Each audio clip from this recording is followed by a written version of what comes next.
Of course, you had to do that. Timing. Let me clear my He's throat. like a little kid. Just like a little kid. Just like a little kid. Like, don't be doing that. You know, you need to hush up. What? Be quiet. One, No. 2, 3. Let's see how quiet we can be. I'm all jacked up on Mountain Dew. Never a dull moment with this bunch. Nope. Never. Children. Just children. Yeah. There's one right in the middle on my screen. I don't know. Yeah. Top. I don't know where he's at on y'all screen. He's in the middle, in the top. Yeah. Yeah. You want to put him in timeout? We'll put him in the corner. Look what I can do. Yeah. Wasn't there? Yeah. I'll just leave that alone. I'm not going to do nothing. Let it go. I did. Let it go. He kind of, yeah. All right, guys. Let's We got start some this. cool things coming up. Y'all ready to go? Let's go. Here we go.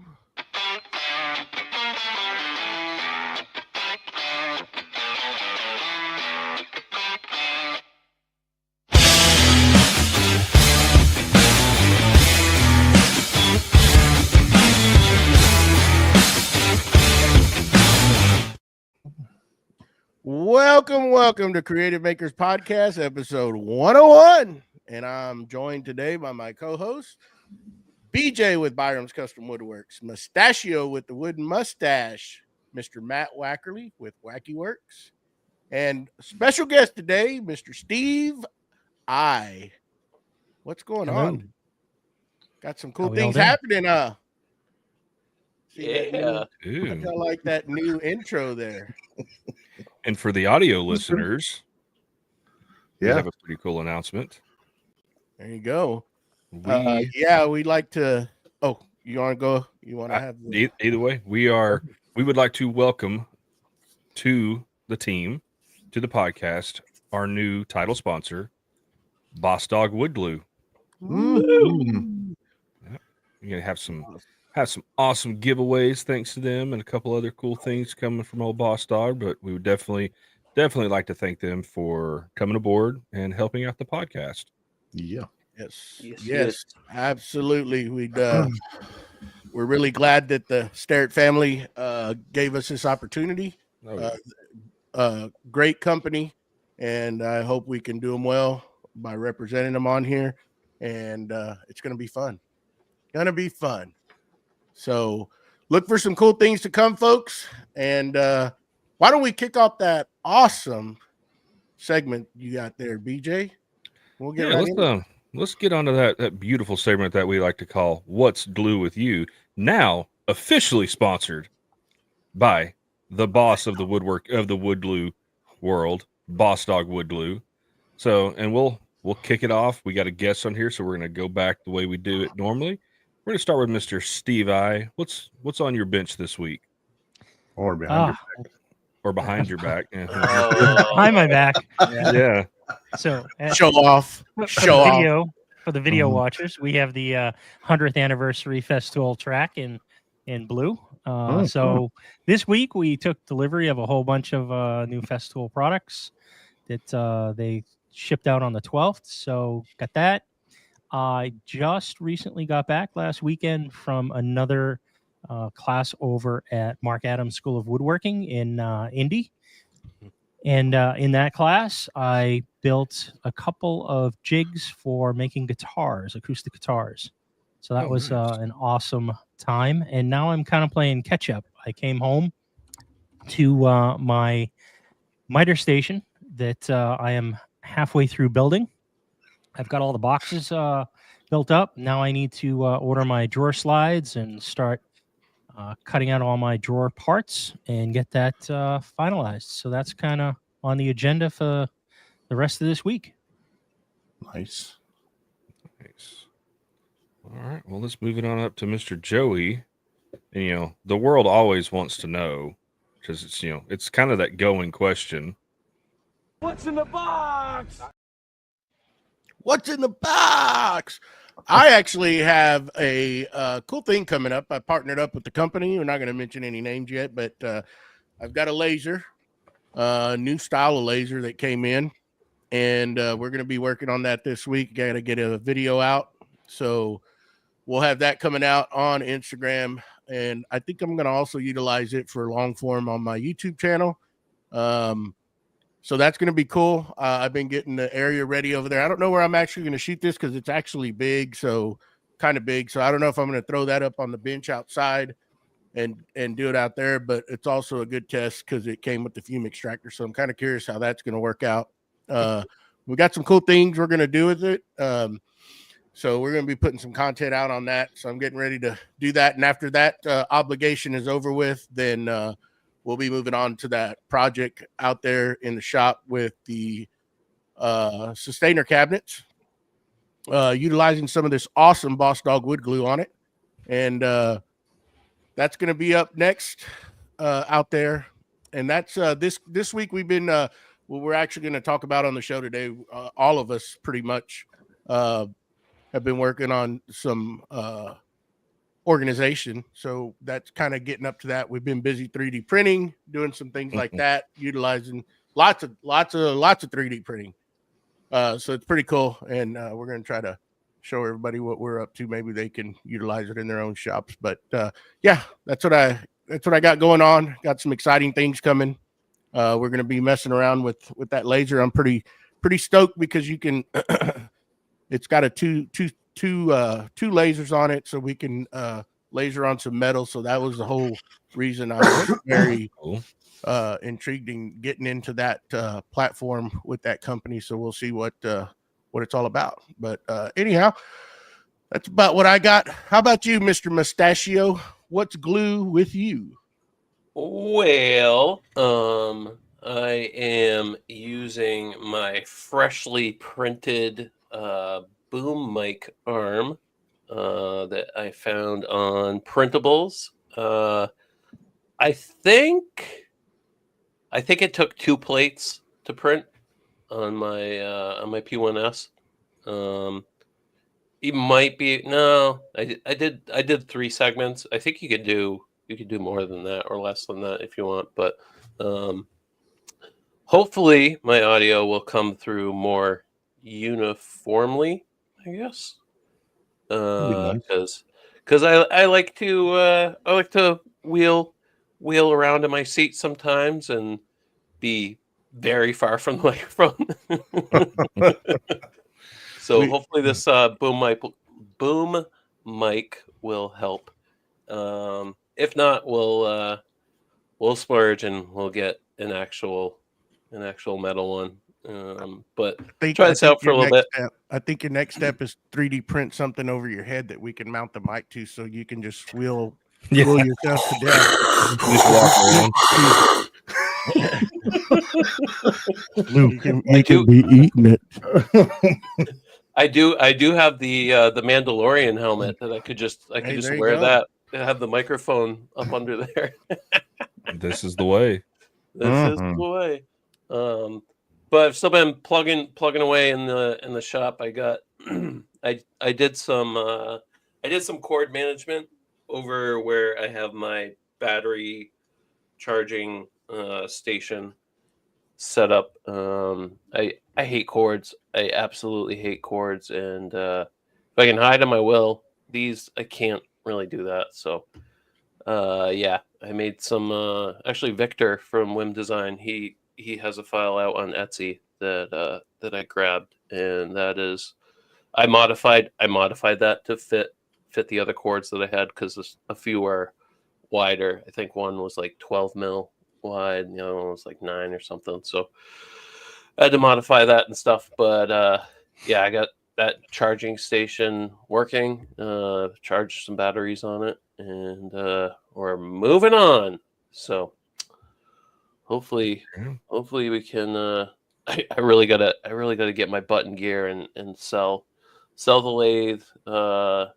Some of my Bosch stuff. I got a sander, a couple drills, batteries, and I'm moving onwards and upwards. So Forgot one other tool you gotta sell. Scroll.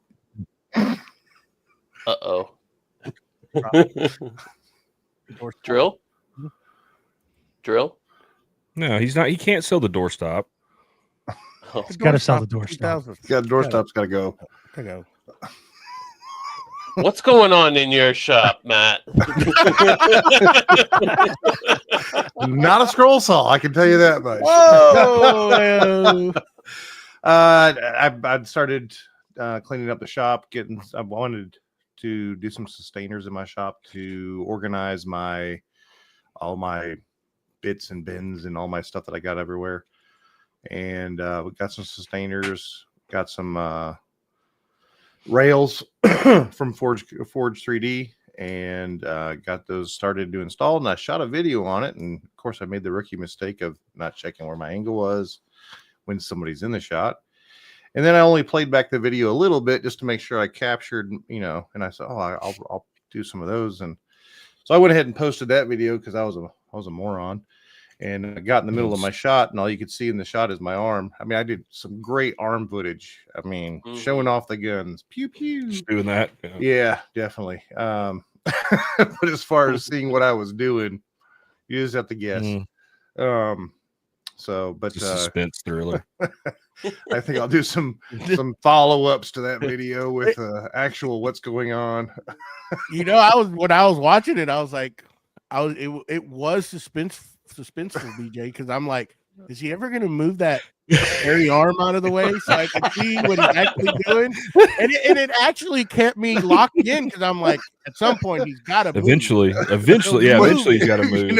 If you notice the commentation at the bottom that was what I was thinking as I'm watching the video. Like, this moron's got his arm in the way. But yeah, I kind of thought about that too, but hey, you're not a cinematographer. It's all right. We understand. Yeah, exactly.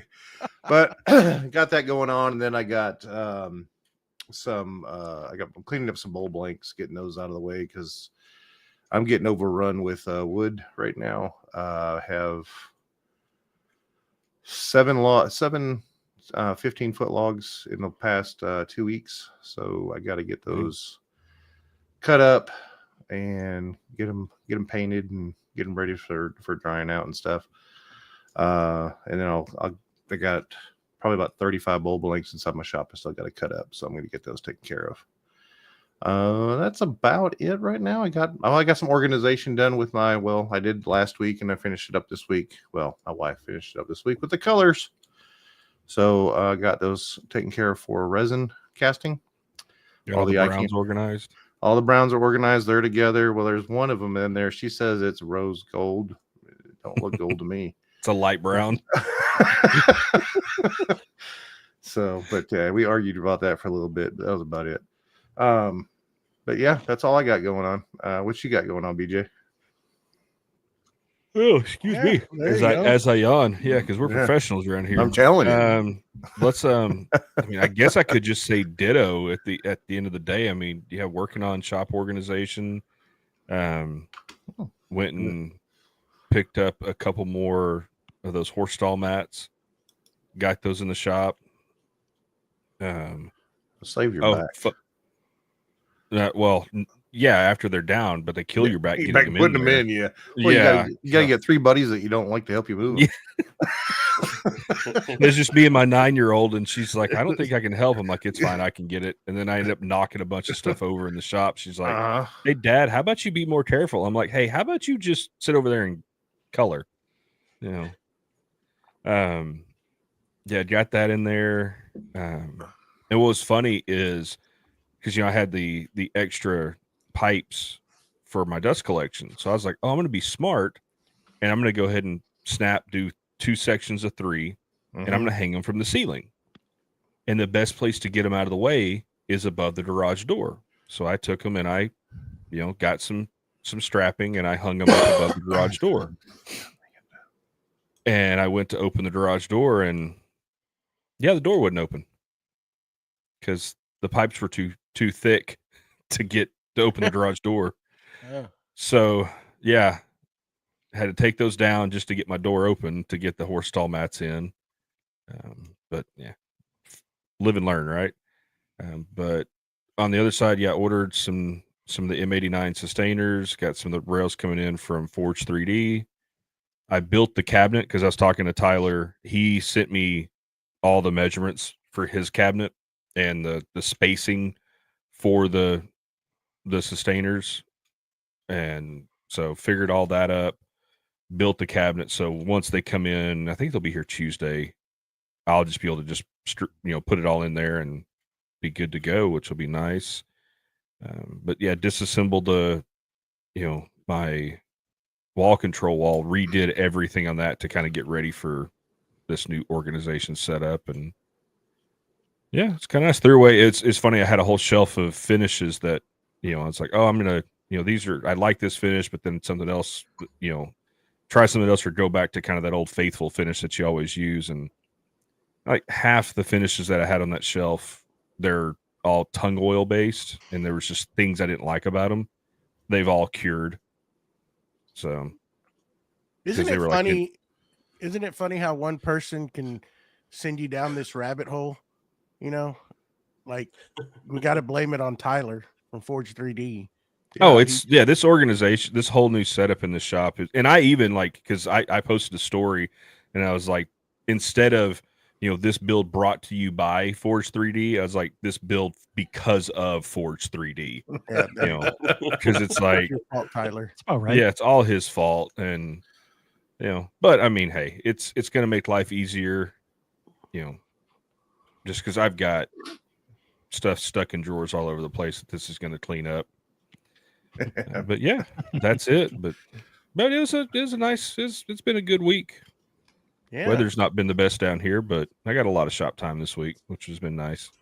It's been hot down here, very hot. We've had some thunderstorms around. There were some today, but it didn't come around here.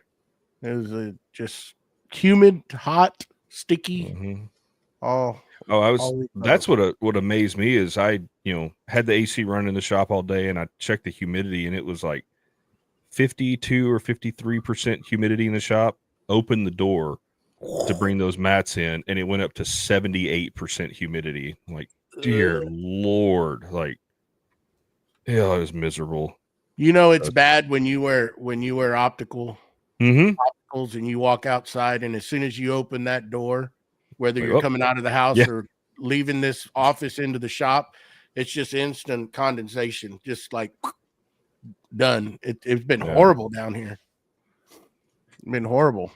Yep. So yeah. Cool. Well, Mustachio, I think you got something you want to some people you want to thank. I do have some people I want to thank, and I'd like to let you all know that we got a new member today. Oh, yeah.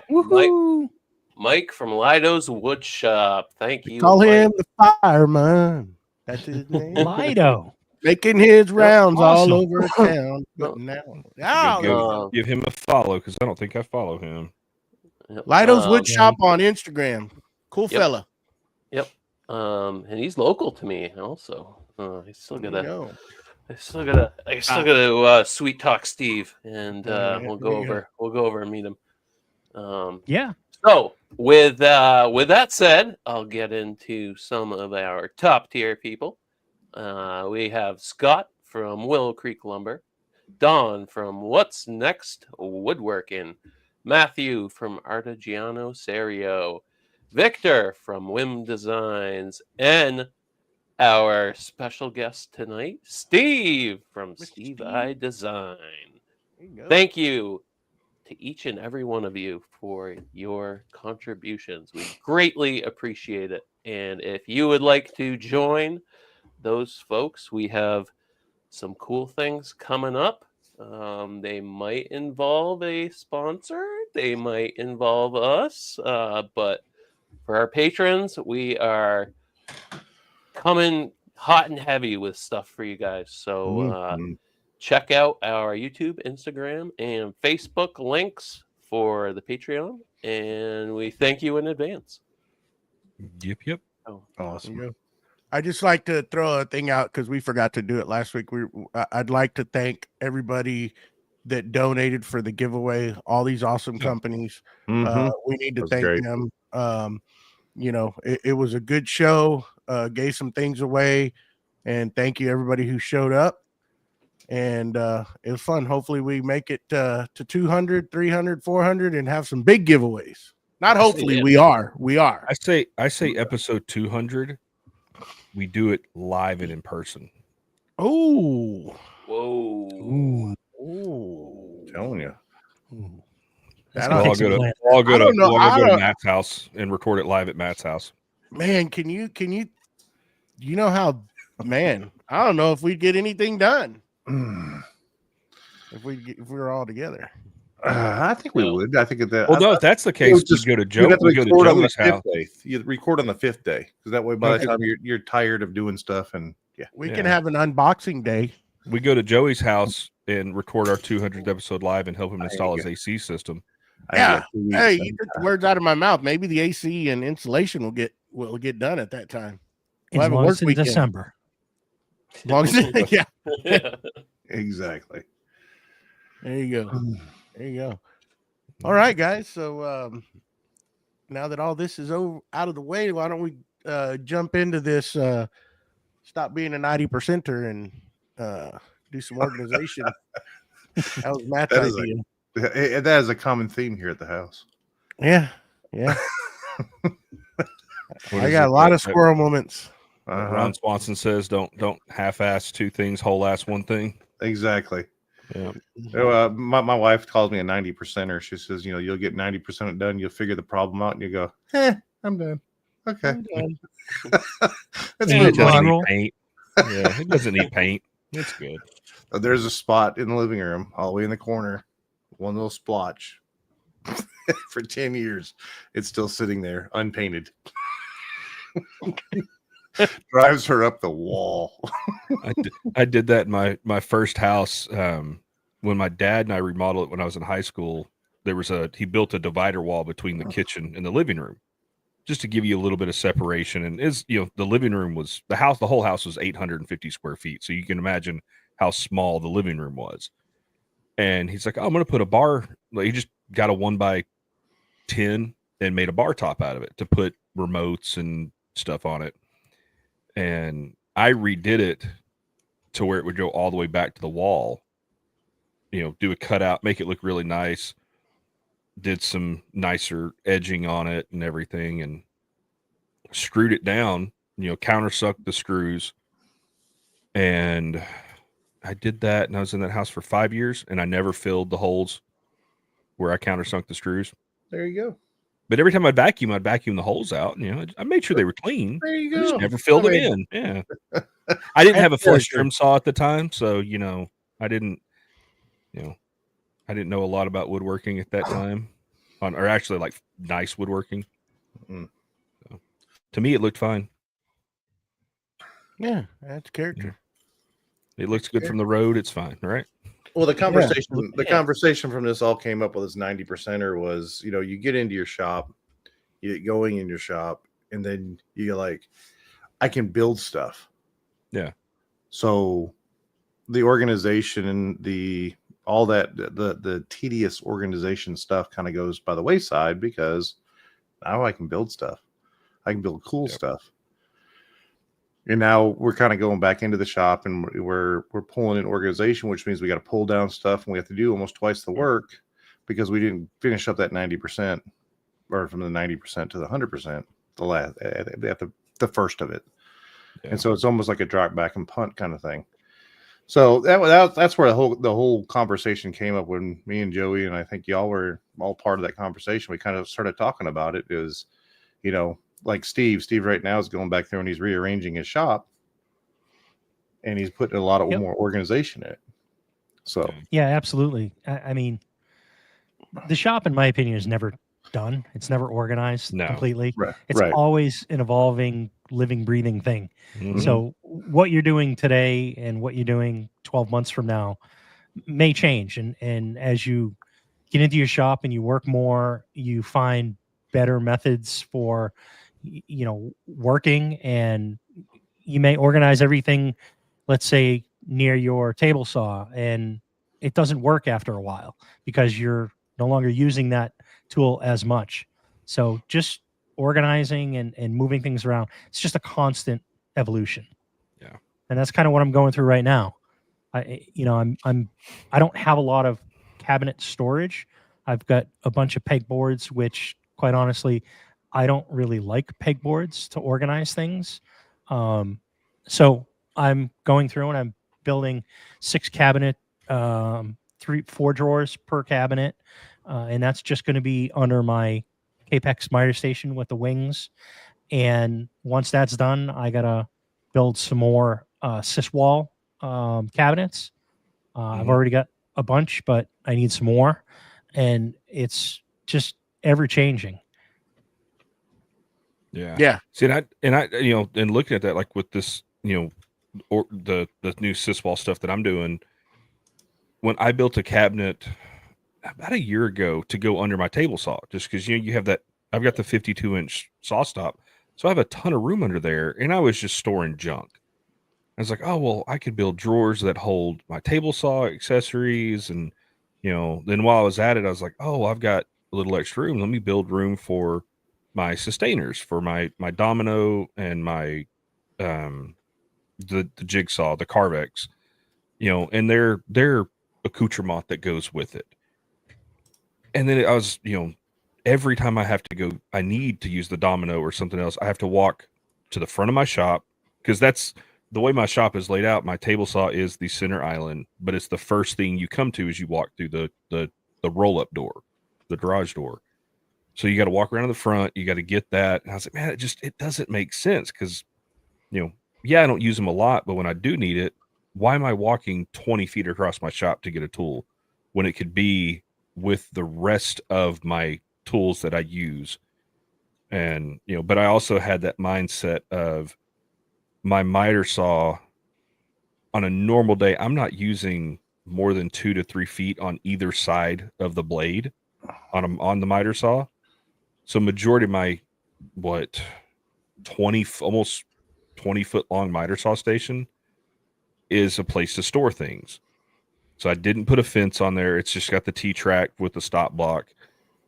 But now looking back, I'm like, I really think I want to do storage and organization across the bottom that comes up to about where the T-track is. So I'm not, it reduces the clutter, because that one moment when you're like, well, I need to trim down a 10-foot board, well, it's 15, 20 minutes to clean off the miter saw station. So this organization is going to lead me into, okay, dummy, your miter saw station is not a horizontal area to store junk. Stop. But it always ends up that way. I know, and it's every horizontal surface always ends up with stuff on it. Any available flat surface. Yeah, I mean, it's like you can get them to teeter-totter. Yeah. Because I think the worst thing you can do is go into your shop and have to spend an hour cleaning to do a 10-minute project or something, because then it just like takes it. Like me, it's like I don't even want to do it. Yeah, and most of us, I mean, well, all of us have day jobs. So for the most part, you're getting home. If you want to spend some time with the family, you might only get 20, 30, maybe an hour at night in the shop. If you're spending all that time cleaning, and I get sometimes, people will say, well, cleaning's kind of that cathartic, therapy or whatever. And I'm that way. There's days I'll just get out there and clean. But if I want to go out there and work on something, I don't want to spend 30 minutes cleaning to be able to use a tool. I want to, like right now, if I need to use my CNC, I'm going to spend 20 minutes cleaning it off. And I'm really, really working to get to that point where I am not. And I know my trash guys hate me right now. The last 2 trash days, half of my trash can has been full of, worthless scrap wood and everything else. I know I've exceeded the weight limit that they recommend. Just trying to get rid of junk. Yeah, that's the other part of organizing your shop, is letting go of stuff. Sometimes you got to Marie Kondo the shop, and if you're not using something, there are some people I know that their theory is, if I don't use something within 12 months, I get rid of it. And that could include very nice tools, a Capex or something. And if they don't use it in 12 months, they sell it.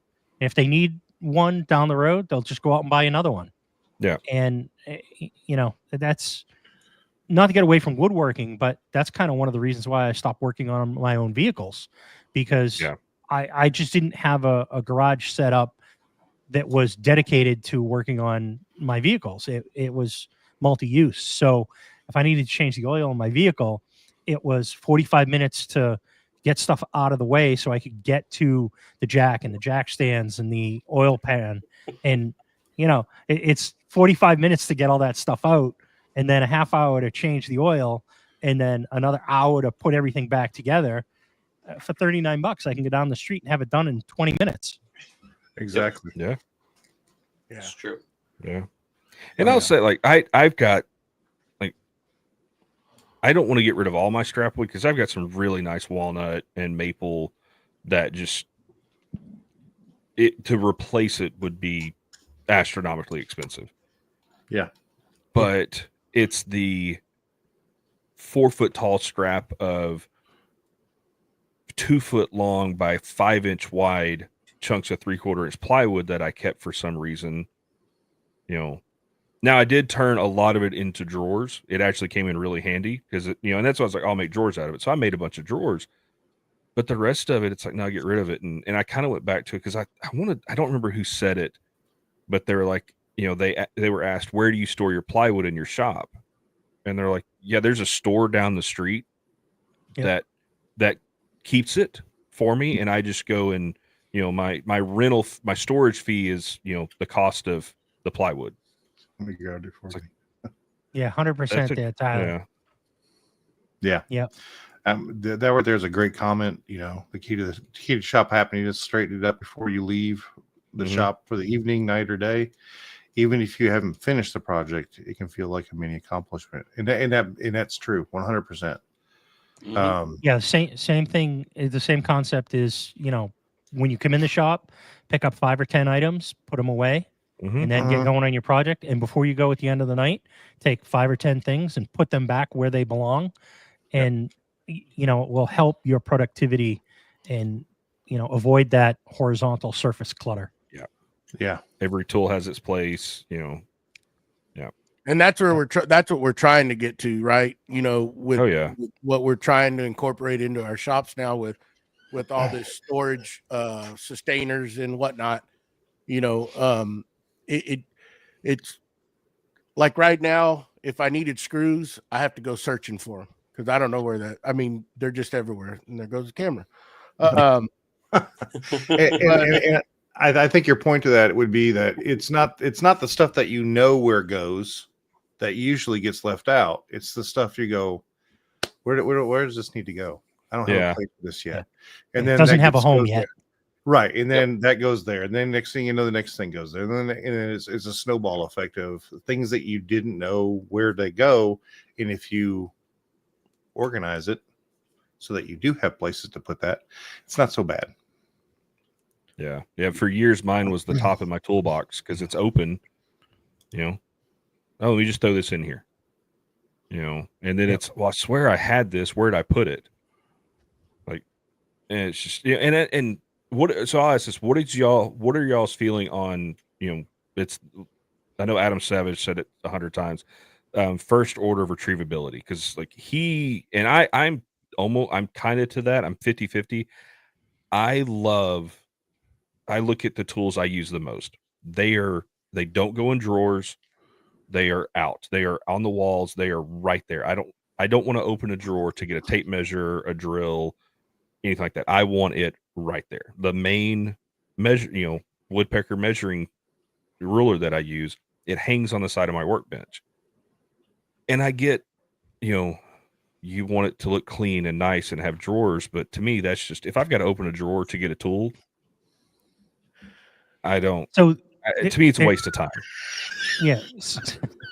So there are some theories, and some people say drawers are where tools go to die. And I'm not sure if that came from Adam Savage or not, but personally myself, I follow a little bit of that first order retrieval, but I don't particularly like all of my tools out because I find in a small shop, it looks cluttered, and it just becomes me searching through a pile of tools within arm's reach for the one that I want. And that's So not I only am- in a small shop. Yeah, Oh, no, I'm more yeah. apt to. Yeah, I'm more apt to find that spot where all of my, let's say, my marking tools are near my workbench, and I open one drawer, and they're all within arm's reach. But they're there, they're organized, and that's at least where I'm trying to get as I reorganize my shop. So that's just me. I do believe in some of that first order of retrieval, but I do also like the fact that things belong in drawers or cabinets, in my opinion. It's Mhm. just the way I roll. Yeah. Yeah. I mean, Well- and go ahead. Well, one of the things I noticed when I was at, like, say, Tyler's shop, and I go back to his shop because it's the smallest shop I've been in my life. It is itty bitty, and I felt like, but yet I felt open enough because he had everything. And what he did is he had stuff that he didn't use in drawers. Mhm. He had stuff that he used every day, hung up on the wall, ready to grab, right where that station was at, and that made a lot of sense to me. And I may not have it on the wall, but I have a feeling I want to have it like in workbenches right next to where I'm going to be working, or it's going to be close to where those stations are. And I think that was very smart to do that because it's less steps. Yeah. Well, that's why I built that sanding station, and it is a 4 foot by 2.5 foot table. On the what is it, the rock steady from Rockler, their workbench thing. Every drawer, top drawer has 100 to 300 grit for my Festool sander. The next drawer has bench cookies. Everything you would need at a sanding station is right there. Now with the reorg in the shop, it's no longer my sanding station, so I've got to kind of figure out where to move all that stuff. And but it's nice when you're sitting there, it's like, and you're going, like with sanding, for instance, you're going through the grits. I don't want to walk across the shop to get the next grit of sandpaper. Just open a drawer, grab the next one, throw the old one. My trash can was always right next to the station, so it's all right, grab the next one, throw the old one in the trash, start sanding. Depending on, well, I don't always throw the old. If I'm doing a small cutting board, of course, sandpaper last. But anyways, it's that quick things. Well, that's the beauty, like in just let's just say the Festool line, right? Mhm. And you can set these up with the sustainers from Thanos, but they have their sustainers that have all your grits of sandpaper. So when you grab your sander, you can grab that sustainer.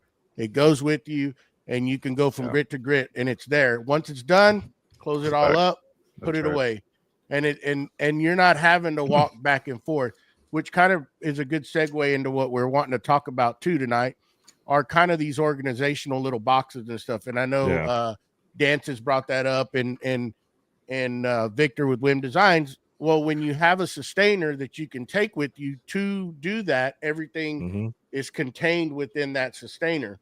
And you can grab the things that you need when you're done, close it up, set it away. That way you're not bringing hundreds of different little, like a screw bin that has, a bunch of screws. You have just enough to do that. The list goes on and on. Within that sustainer, Tyler has showed us you have, your drill bit. You can put your countersink. You can have all those items within that sustainer. Yeah. And then when you're done, it goes back in its compartment. It goes back into the cabinet that it goes to. And the cool thing that he's done, he's also went through there, and like the Thanos sustainers, you can actually color coordinate. Basically, the latch is a certain color that lets you know, okay, this is Imperial, this is metric, or this is for household items or household projects. So everything can be done. And I know that's kind of getting like way out there, and that's, could be considered OCD, but I think it's better though when where the things are. You can look at it and say, okay, I need that one.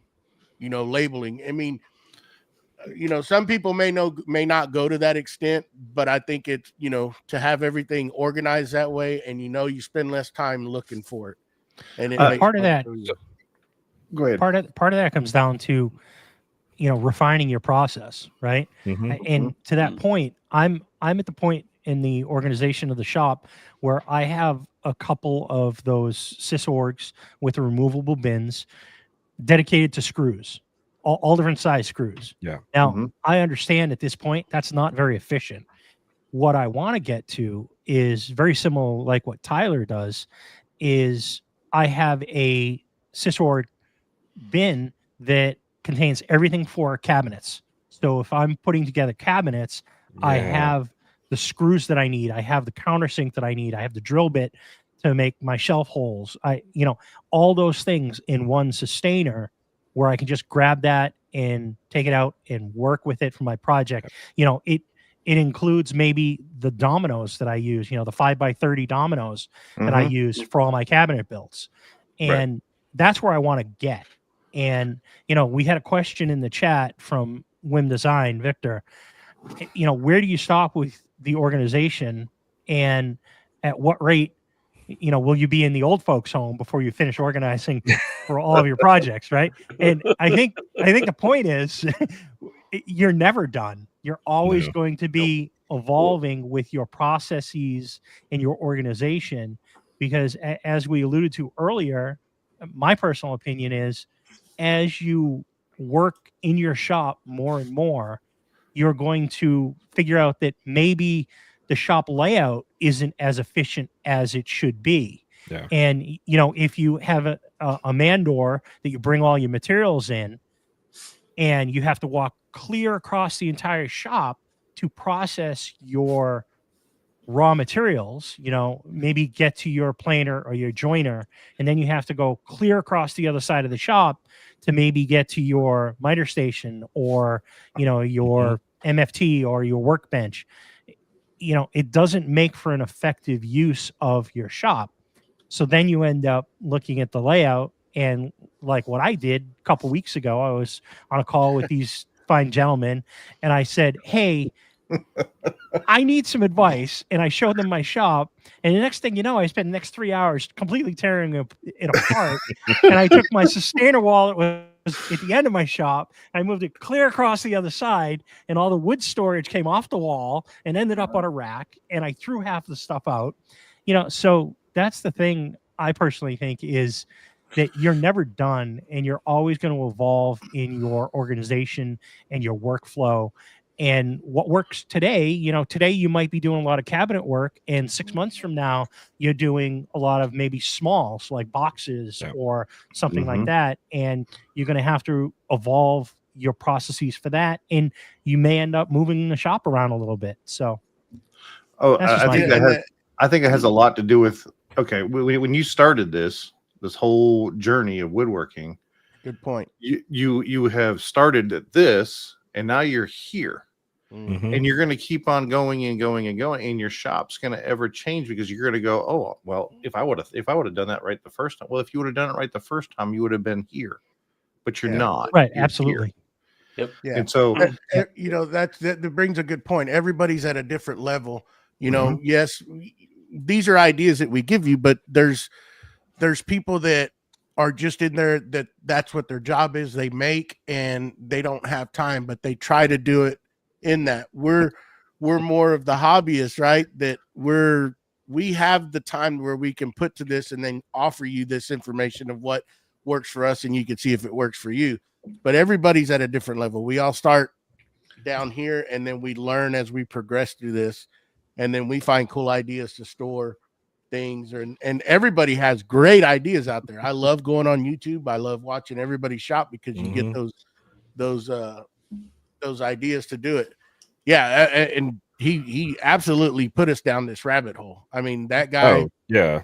Tyler, just meeting him. Well, it's just like here we looking are. at, when he was, we were on the, chatting a week or so back, and he was walking through his shop and showing us. It's like seeing his level of organization.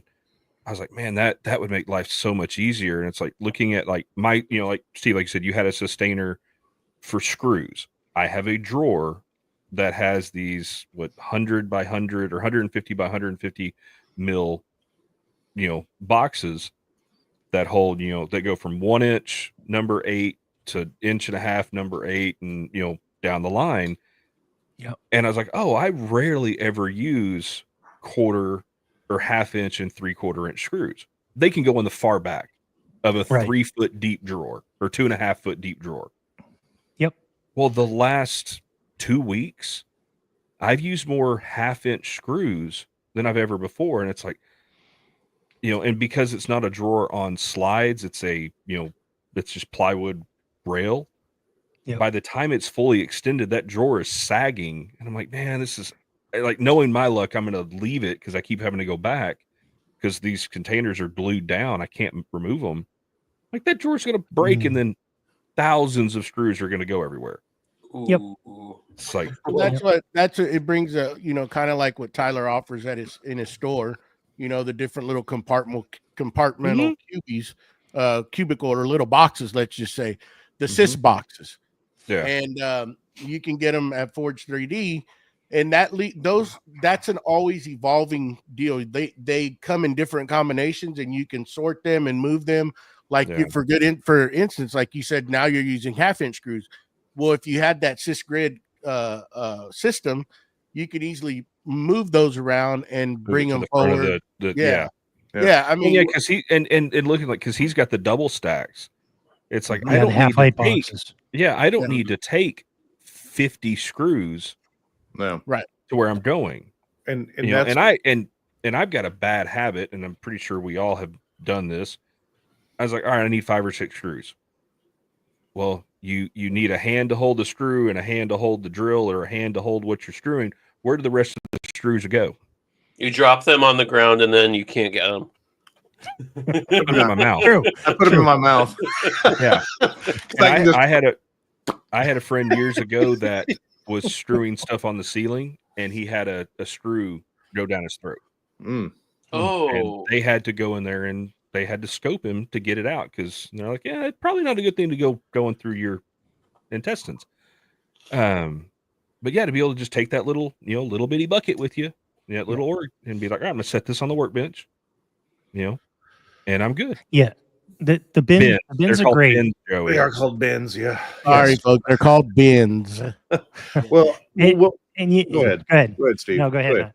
All right. Go ahead. So one of the things I saw up in the comment, I've been thinking about it, and it's the way I run my shop right now, and what I'm evolving to, I guess, is I still have my large drawers at the bottom, and I use those for large deposit, large, and then I'm going to use my smaller bins as, because you're not going to have a 10,000 count that you're going to come in here and hang pictures with that you need 10,000 screws, but unless you just want to lug it into the house. But I can grab the small ones, I can put it into the smaller bins, and now I'm taking everything I need with me in that sustainer, and I think that makes a lot more sense. But use your larger, I would still have my larger drawers for my bulk items that I'm going to have, which are mostly screws, and unfortunately due to an ordering issue, it will be drawer slides, because I got about 70 of those. But those are kind of things that you have in bulk. So yeah. Well, it's like, do y'all use nails other than brad nails and a nail gun? Nope. I Finishing haven't nails. swung a hammer in years. Yeah. I mean, I've they'd never get opened. But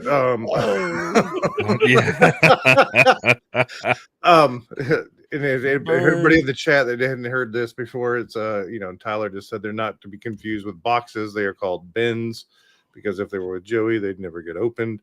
So but yeah, hey, the only nails I use is wow. finishing nails. Joey, aloe vera is really good for burns. Okay. Now These I are your feel friends, attacked. Joey. Now I feel Yeah. attacked. Thanks, Tyler. We love you, Joey. You big bully.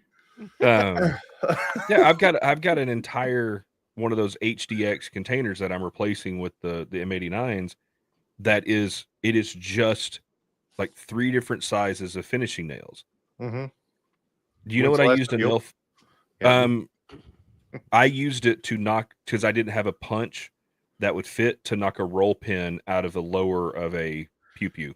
So are you telling me that you could take and get rid of an entire box That weighs about 30 for one pounds? punch? Yes. For one punch. Yeah. Exactly. Yeah. I just Mhm. need to find, but it's like, yeah, when do you need, and now granted, I've used those nails in the past, like, instead of finding a cotter pin or something, just take one of those nails and bend it over, and it, for a quick little thing, it's worked. I mean, I'm not doing that on something, on a trailer or the truck, Yeah. but you just need, like, I had a cotter pin go missing on one of the wheels on my wheelbarrow. I just grabbed one of those finishing nails and grabbed a pair of channel locks and bent it over. It works perfectly fine. Yeah. But yeah, for the most part, that bin of nails could go into the ether, and I would never. Yeah. Now knowing my luck, I would get rid of it and go. I'd have something come up where I need 50 freaking nails, Right. for a project. Yeah, I mean, my but brother it's- says that all the time. He's like, I have all this stuff that I haven't used in years, and he doesn't want to throw it out for exactly that same reason, because he knows as soon as he throws it out, like I'll 3 need it. weeks later, he's going to need it. Well, Yep. it's like the old men that had coffee cans and mason jars Mhm. full of Yeah, nuts and which- bolts. I still do. I have have 3 of those, the big Folger, the plastic Folger cans full of hardware. And it's like, I might need this one Schedule 8, 6-inch, 3/4-inch bolt somewhere, Yeah, like- but that kind of stuff though, it will eventually, like for instance, Oh. I keep all the when you mount a TV on the wall on a Oh, I keep all that hardware. Yeah. because you get a different TV and it's different.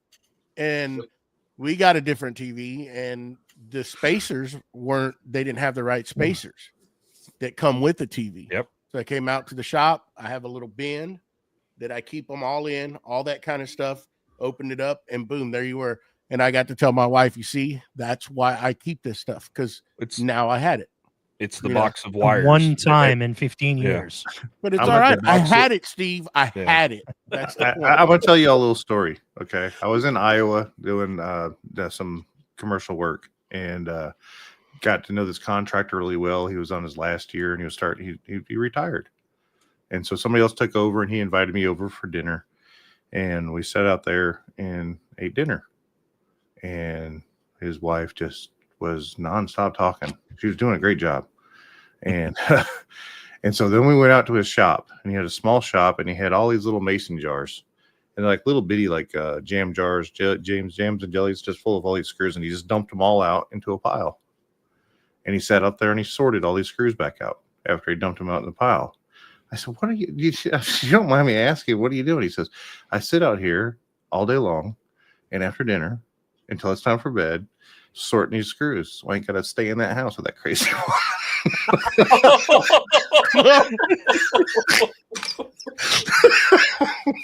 I mean, Oh, No, Matt. I just always remembered that story because it was always hilarious to me. yeah. I mean, What's the Hey. fastest you've lost a sponsor before? We should have told him he needs to be on his best 53 minutes. behavior. Yeah. hey, Nick knows what Matt's all about. Exactly. See, even your wife's laughing. You also have to, Yes, and that's yeah. it. And it's I knew he was gonna. Joey washers. Joey Yeah. watches. I knew he was gonna say that. well, it's funny because back in high school when I worked for the TV store, we had an old cardboard box, and that's what it was when you got back from a TV install. Because I don't know why we didn't leave it with the customer, because we did the wall mounts and everything. We'd bring that rest of that packaging home, and we'd throw it in that, or not home, to the store, and we'd throw it in that bin. And every once in a while, you'd have a customer come in and go, "Hey, I bought this TV, or I got this or something. I don't have this." It's like, we probably got it. And then we got 300 of those freaking bags to go through. And I've got several of them here at the house. They're, little things like that are great to have. And it's like, the box of I have a milk crate full of old wiring for like plugs and random things. Yep, I It's got a like gym bag. I got an old gym bag. you need to plug in a Samsung Blackjack. If anybody knows what that is, I've got like 5 plugs for an old Samsung smartphone, from the early 2000s, random, You always it's hard to need get. some of those little things. All Yeah, those but little nuts, bolts, and all that it's stuff. It's it's because the Radio bulk Shack stuff. went out of business. That's why. Yeah. That's why. And you it's need- it's but it's the big bulky things like the scrap wood. And I know that's always been a running joke in the woodworking world. But it's a valid thing because I know a lot of woodworkers, and hi, I'm BJ, and I'm a strap wood hoarder. There Speak comes for a point in yourself, son. time that hey, just because you don't open the boxes to put strap wood comes in. Sometimes, if you got a piece of strap wood that's got a 1/2-inch thick layer of dust on it, it's probably time to throw it away or use it in the campfire. I mean, unless it's a piece of maple burl or, something like that. Sometimes you find a box full of maple burl that you forgot to open. I mean, it just happens. It's a thing. It's a whole thing. Yeah. Really? I just save everything. So do y'all all have mechanics like a tool chest in the shop too? Yep. Yeah, I have one. Okay. I still use that a lot too. I mean, I've kept most of the drawers about the same from when I first bought it, with a few variations. Yeah. But I mean, I totally agree with like what you said, BJ. Those tools that you're constantly using, your speed squares, pencils, tapes, all that stuff. Like that's going to be used on the regular. So why bury that in a box? But I mean, I have a drawer. It's got screwdrivers, and then the next drawer is wrenches and vice grips and stuff like that. Yeah. Drill bits on the next one. Like that's been the same forever. And when I need a pair of needing those pliers or something, I go to that tool chest and they're right there. Unless my wife borrowed them, which that's a different story. But yeah. Yeah. It's, and my tool chest is on the far end of the shop, but it's lately I've been using it a lot. And I'm like, man, I should probably move it. Now, granted, my tool chest is 6 foot tall by 4.5 feet wide. It's one of those big husky tool chests. Yep. But I love it because it's got power in it. It's got lights. It's, soft closed drawers. It's Ooh, that's bougie. Beautiful tool chest. One of the best purchases I've ever made. And I've probably bought and sold 10 different tool chests over the years. And this one I think will be my last one. Because it's got, like you said, it's got your screwdriver drawer. It's got your plier drawer, your socket drawer. I mean, I've got a whole drawer that is set up just for doing electronic stuff, whether it's working here's on the the question. car. Okay. Do you have those drawers organized, or is it just all the screwdrivers are just in there, just thrown in? Everything. So as of right now, my screwdriver drawer and my socket drawer have the full Gridfinity system in there. Every screwdriver, every socket has its place. I'm when it comes to my tool chest, just because my dad was this way, everything is lined up. Like my plier drawer, I do the over under, so every plier is rotated a different way, so they each have their own place. Yeah, no. But here's the real question. Mhm. Here's the real question: is the 10 millimeter there? All 4 of them are yes. Okay, good. Yeah, no. I have plenty of 10 mils. He buys those in bulk. Yeah. Okay. As everyone should. Yeah, Because they always go missing. Yeah. But it's also, you look at like the bottom 2 drawers because they're the deep, like, I guess they call them power tool drawers is what they were labeled as. Yep. No, those are catch-all drawers. They're like, I have a drawer, like one of those drawers it's probably got 5 different sets of casters, just because,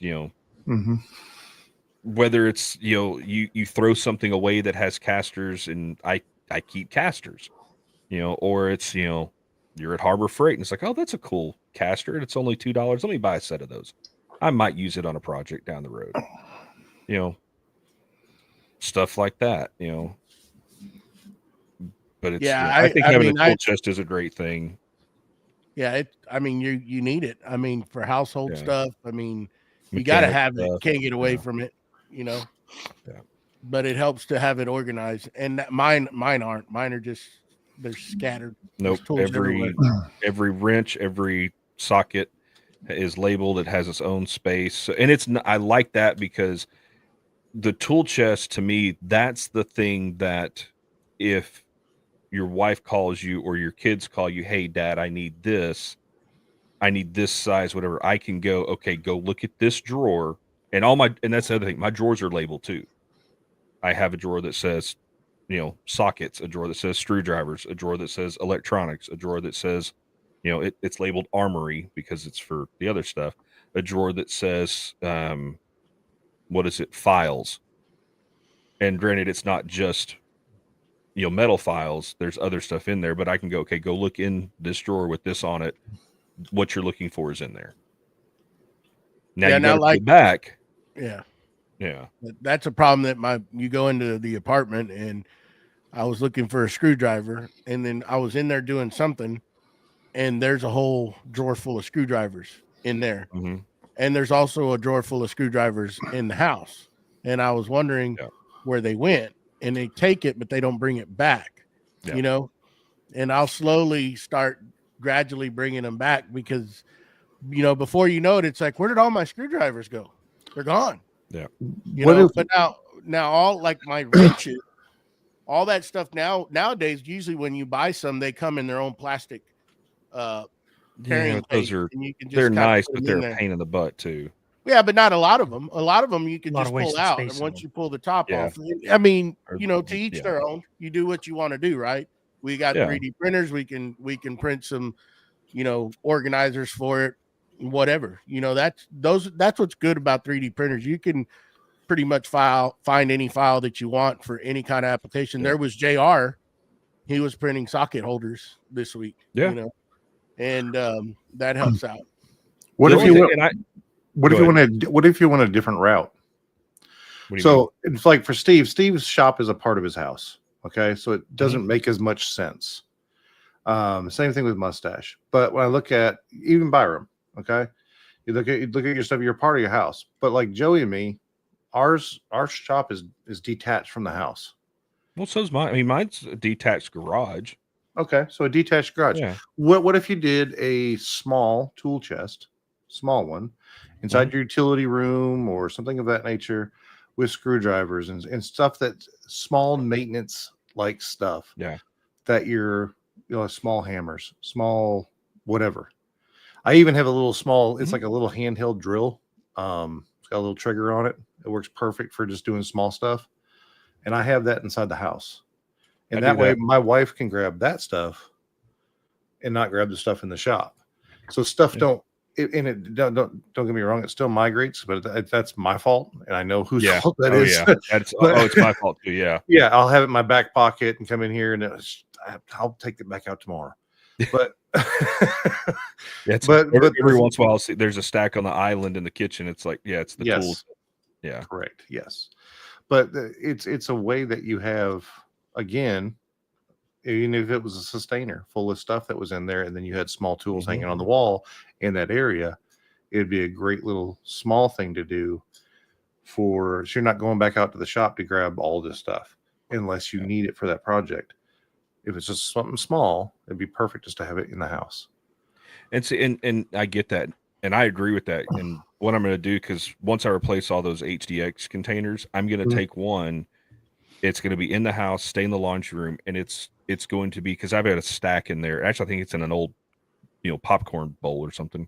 Yeah. And it's all our picture hanging hardware, you know, drywall nails, just stuff like that you would need to hang things up in the house. Like I have a separate bin in my office that is just zip ties, you know, and I have zip ties in the shop, and I have zip ties in here so I can do cable management.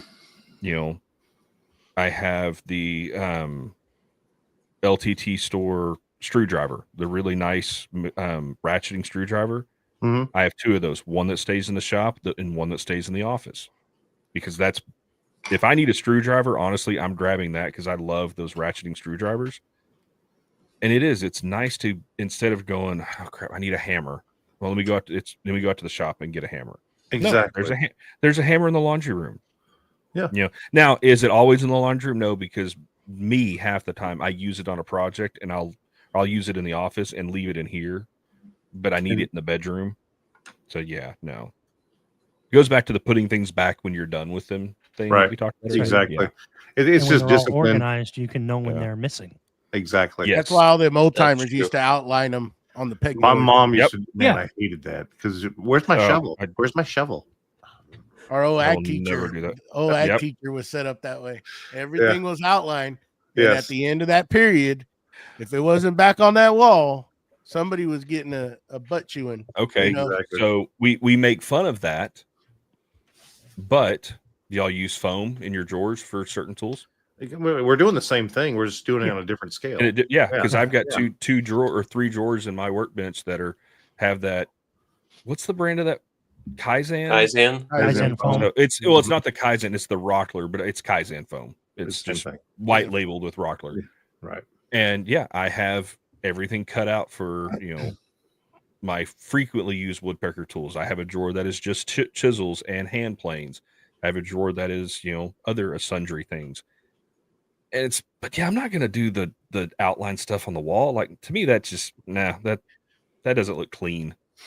No, but it's just an example of their organizational ways of doing but things. that's what back they then, had. Yeah.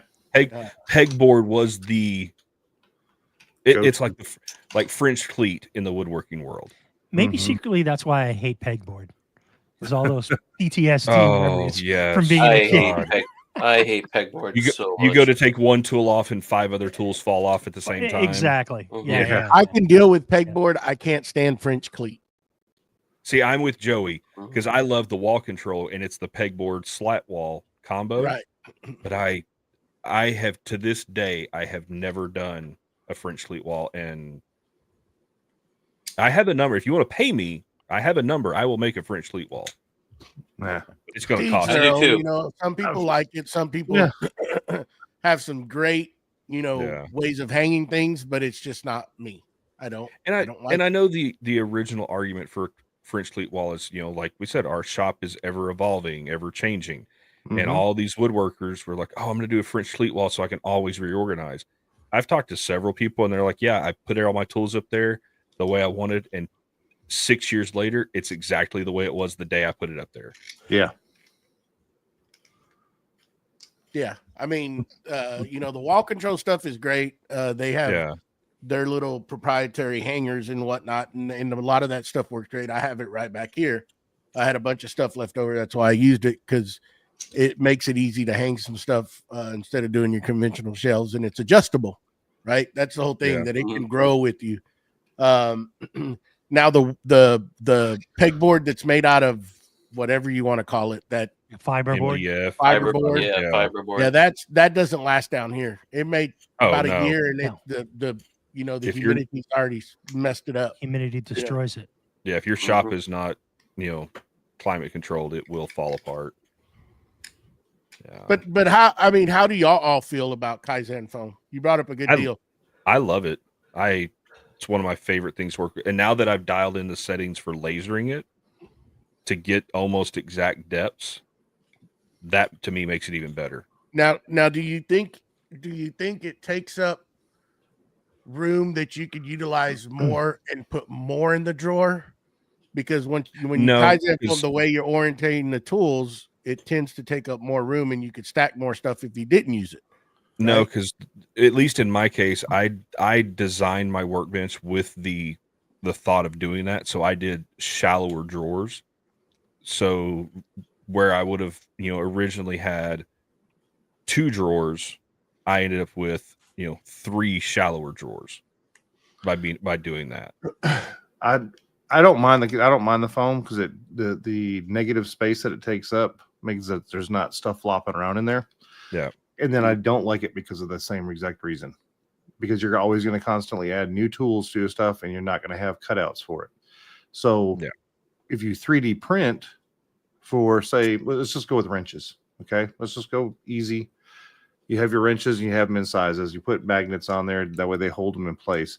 If you get additional wrench sizes, you need to prepare for that. In Kaizen foam, you're going to have to end up pulling it back out, cut it out to make it fit, make it well work, where I can 3D print an attachment with a couple magnets real quick. And I'm with you on that. And Kaizen foam has its places. Like I said, for like my use case, it is my measuring and marking tool drawer. So it has like my, woodpeckers, my smaller woodpecker squares, the corner clamps, the, things like that, the edge measuring tools, stuff that really doesn't have a place or a way to hang it on the wall easily without spending more money. But yeah, you're like because I consider, ratchets and wrenches and stuff like that, the mechanic side, the 3D printed thing. Yeah. Cause you can, hey, I needed this size wrench that I didn't have. I don't have a place for it. Well, cool. Let me go print this holder real quick. And that's like because I use the Gridfinity. That's what's nice about that. It's a lot like the SIS system is you can just kind of adjust it over a square, do what you need to do. But, I believe Kaizen foam has a place. Is it as efficient as people say it is? No, because like you brought up a very good point, Matt. If you need to change it, you're kind of screwed. But if you like, in my case, I already had everything that I'd already laid out my drawer and knew exactly. And I did everything I could to get everything in the drawer. There is no space left in one of these drawers.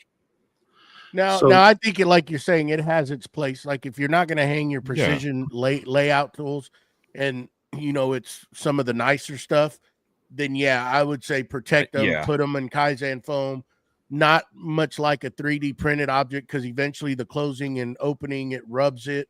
And a bunch of this stuff is aluminum and you'll see the wear marks, but putting it in Kaizen foam, nicely laid out in a drawer, looks slick. I have one that has some layout tools. I bought some Kaizen foam just to try it out, and it looks great. All the tools are laid out. It looks good. But if I ever change it, I can't. You're kind of married to it. And the other thing, it just costs you $20 for more foam. And the foam's cheap. Well, that's the nice part. The one that I do like, that's Kaizen foam. Okay, is you brought it up earlier, BJ, which is the stuff that I think Wackerle came out with it, and a couple other people came out with it for router bits, and they had half-inch, quarter-inch, half-inch, quarter-inch, half-inch, quarter-inch. It's the same open cell foam that Kaizen is, correct? I believe, but it was set up in a way where you could change and move and maneuver all your stuff around, and it's the only thing you're going to change is if you get taller bits. You get taller bits, you're going to limited by drawer height. Yeah, but that was it, and that stuff is in all my router drawers. When you pull them open, all of them are sitting there. I have all my quarter-inch on one, all my half-inch on the other, and then of course I'm going to 1/8 inch as well, so I'm going to have to build another drawer. But that brings up a good question, right? We're talking about Kaizen foam. Everybody here, I think, has 3D printers, and a few of you said that you're using the Gridfinity system. Is anybody using the Gridfinity system or a similar system to just print individual holders for specific tools? And doing kind of the same thing, but that makes it easier so that you can, manipulate and move things around later down the road. So you're not taking the whole Kaizen foam insert and throwing it away and having to recut it. But exactly. You're taking, like the Milwaukee, whatever part number, and printing out for that wrench or that plier to fit. I made one just to hold bearings. Yeah. And there's all kinds, and it's nice. And I was going to say the one downside to Kaizen foam that I've heard is I don't like storing steel tools in humidity, moisture. Yes. And granted, like I said, I'm in a climate controlled shop. The humidity as long as I keep the doors closed, doesn't get over like 60%. So not a huge issue, but those non-climate controlled shops and people that are on the go a lot, I don't know how. I know there's other foams that are better for that. And maybe Tyler will chime in because I think he knows what foam I'm talking about. It's a more of a closed cell foam, so it's not going to hold the moisture. I still wouldn't trust it with like a hand plane for say if you're going to put hand. Oh plane. no! Unless you are Absolutely not. waxing that thing constantly. But and even any other kind of, I mean, aluminum stuff, you don't have to worry about it. Yeah. But when it comes down to steel, like high carbon steels and stuff, those things will rust in a especially down here. Yeah, it's going to rust. And if you don't stay on top of it, that's why a lot of stuff I'll take it and I'll spray, because I don't have climate control in my shop yet, so I'll take the time to go out and spray things every now and then, and just to help it, because I have found stuff that, you look at it and it's got rust on it. I'm like, dang. So y'all know the chalk trick, right? Just making sure everybody knows that trick. Act like we don't. Okay. Yeah. So explain it for those who don't. Okay. Yeah. So what I do, and I'm sure look we were doing it, but those big boxes of chalk that you can get that are big old huge crayons of chalk for like sidewalk chalk. Yeah. Grab one of those and put them in each drawer. It sucks. To absorb the moisture. It absorbs the moisture, and then it don't go to the tool. That's probably better than the beads. Desiccants. I would bet. Yeah, because that chalk is extremely. Really, I didn't know that. Yeah, and it's super I, cheap. I hadn't heard that. Super cheap. XPE, Tyler said. Okay, yeah. But yeah, Mustache, we need to make little 3D printed holders for big jumbo chalks. Yeah, there we go. Yeah, I got one in every single one of my drawers. I have his tools in it. It has a big piece of chalk in there. Actually, how do you know when it's? How do you know when it's like you'll know. Absorbed all the moisture? Oh, it just falls you will apart. know. It'll be a mess sitting there. Hence why you need to put it in something. Right, but it works really well. And your tools don't get affected. So that's kind of like, it's your sacrificial anode. Yes. Like they use on boats. Yeah. That's which I mean, they're a couple like 10 cents a stick. Probably 10, 20 cents. Yeah. Well, I mean, mine were free because my daughter quit using it. So she quit using it or couldn't find it. Whatever you call it. Yeah. That's actually a pretty good idea. I've never thought about that. Huh. Yeah. Path of least resistance. So it's you go to steel or you go to the chalk, and go to the chalk every time. So interesting. That's all sorts of little things out there. Put chalk in our AMSs. Probably not the same thing. Desiccant beads. Yeah, I'm gonna stay with the beads on that one. I know when they've absorbed everything they can, they turn a different color. Yeah. Lucky for they all dark green. Yeah, probably not good. Or the software starts yelling at you because the humidity is too high. Yep. Yeah. Here. Yeah. Well, so that's actually a good idea. Huh. All right. So there you go. Go buy you the big pails of jumbo chalk. Mm-hmm. Throw them in your drawers. I can put a link in my bio if y'all need me to. Link in bio. We have bins for that. I knew he was going to say that. Right, there you go. So that's one of the things too I saw that Tyler had was the grid system put inside drawers as well. So you could just then take your bins straight out of your sustainers and put them straight into your drawers. And so my upper drawers across all my shop things are only, I mean, they're little bitty for pins and paper, stuff like that. Is what I used it for, because I wanted to be able to store that kind of stuff and know exactly I could pull a drawer open. I have pens, paper, pencils, everything I need right there on the top. My next drawer down, though, I think I'm going to put all those as a grid system, so that I can just take them straight from the sustainer straight down to it, almost like a medium between the two. Because my bottom drawers will have the bulk that'll have kind of bigger stuff where if I'm using a bigger project, and then the bins where I can grab the whole entire thing and pull it with me for organization. Well, I think his grid system, I like it more, and I've been contemplating doing something like that versus the Gridfinity, because of with the smaller grid, you have a little more flexibility and adjustability, so you can kind of fine tune things a little bit better. I would think. Well, also, if you're in the Festool ecosystem, it's just an extension of the system, right? Oh, It's yeah. not a separate system. Right. Where Gridfinity is now only Gridfinity adaptable, right? Why don't you read that? Because I'm glad he clarified the that beads after the fact. out of diapers are also hydrophilic. It's made of I've used them bentonite, in- isn't it? Yeah, it's a It's a bentonite. I've used it to dry things and imagine they would work for moisture control. I mean, yeah.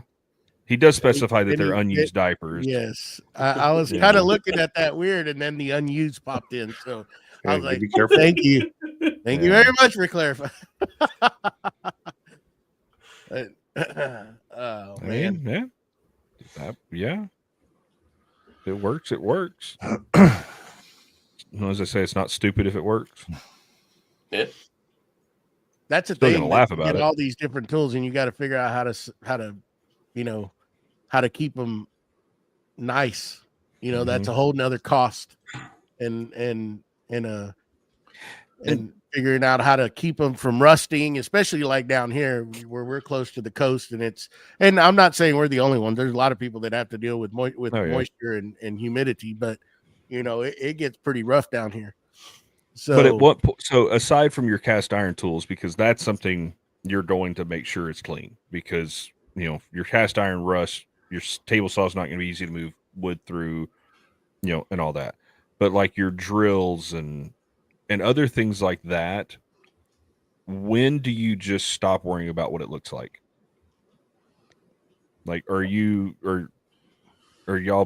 big on making sure you're cleaning your drills and making sure they're not getting stuff on?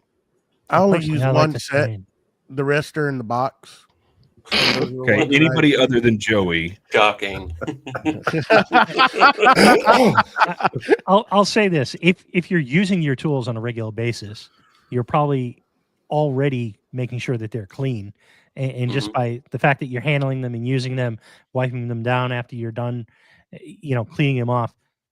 That's probably the easiest way to do it. But I also, I have a ton of hand planes, so once every couple months I'll go through and I'll just wipe everything down with an oily rag and make sure that they're all good, for the ones that I don't use all the time. Yeah.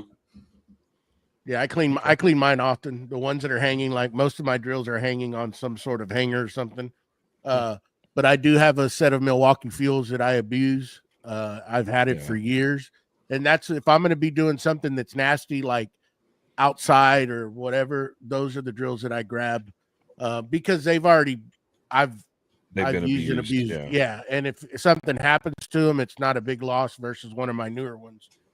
So those are the ones that I grab for. I still keep them clean, but like on the drill, the chuck's a little rusted. I mean, they've been used. They have been used. Yeah. Yeah, You know, I will that's say like- this too. The stuff that I keep in my garage, in my more mechanics tools, those are not a higher quality tool.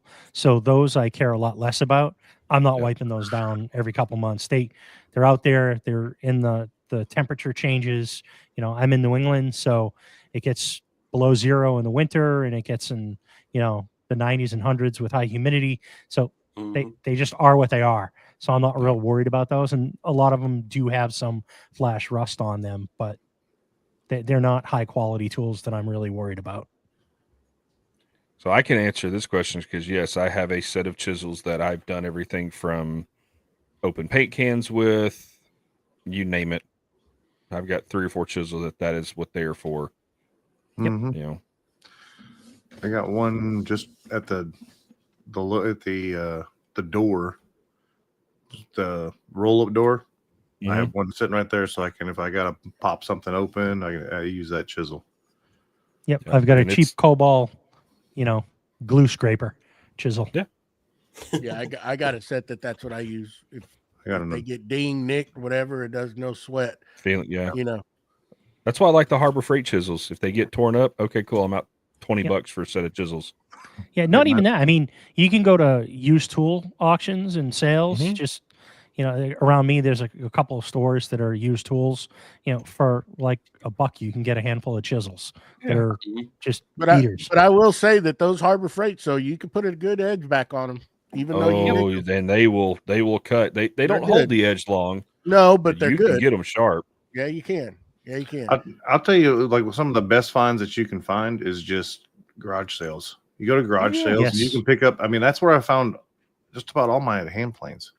Now it's gotten a little harder lately. It is because everybody knows. Yeah, if you better hit those garage sales the second they open, or the good tools. I mean, are gone. around here, if they got a Stanley, they think they got it. They think its weight is worth gold. It's crazy what they ask for some of them. I'm like, oh yeah, no. But that Stanley was built in 1995. It's not some antique. Yeah, but they think it is just because it's rusty. We have this antique hand plane. It's like, no, it's not.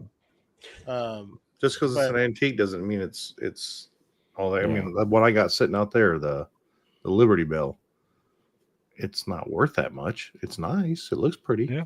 It looks like it's old. Yeah, and there's random things you felt like. I got a bench grinder at a garage sale for $5, and the guy's like, "Oh, it doesn't work." I was like, "Okay, it's worth $5 for me to see if I can fix it." Yeah, it didn't work because all that was wrong with it is, I pulled the back plate off of it. The wire had come loose. Yeah. Like it took me 5 minutes to fix it. And now I have it's probably, I don't know what the brand is of it, but it's a 6-inch bench grinder, and it's got a stone on one side and a wire wheel on the other. And now you can sell it in your garage sale for $20. Mm-hmm. I love that thing. They don't make it what it ain't. Paint her up. Mm-hmm. And you get $50 for it. Exactly. Yep. I mean, garage sales and estate sales. Those are always good because you don't know. I mean, sometimes you'll hit a gold mine with certain tools. Yep. And then there's a lot of times there's a lot of junk and people are overpriced on certain things. They're like, I've been seeing a lot of clamps, a lot of pipe clamps coming online lately on Marketplace. And it's like, they're asking quite a bit for them. And I'm like, dang, but you're never going to sell those. I mean, somebody might buy them, but when the prices on some of this stuff, they're trying to ask new and just not going to get, I mean, somebody that knows is not going to pay for that, No, but no, they're going to, but there's a sucker born every day. Mm-hmm. That's all right, guys. How don't we wrap this one up? Any other organizational tips? Oh, we could go on and on and on. Oh, I mean, forever. We probably need to make a part 2 of this. I'll throw this one quick thing out that my grandpa used to do. He bought those plastic toolboxes, the ones that the lids open up and it's got the tray in it. Yep. Oh, like a fishing box, kind of. Yeah, kind of like a tackle box. Yeah, but it was a toolbox, tough box or whatever they're called. Yep. He had 3 of them. One was for little repairs around the house. Had nails, screws, things like that. He had an electronic box that was anything that you would need to fix any kind of light socket, light switch, anything like that. He had a toolbox for that. And I forget what the third one was. I think it might have been his pool care box. Yeah. Plumbing, possibly. That's what I it might have, it was plumbing. It was a plumbing box.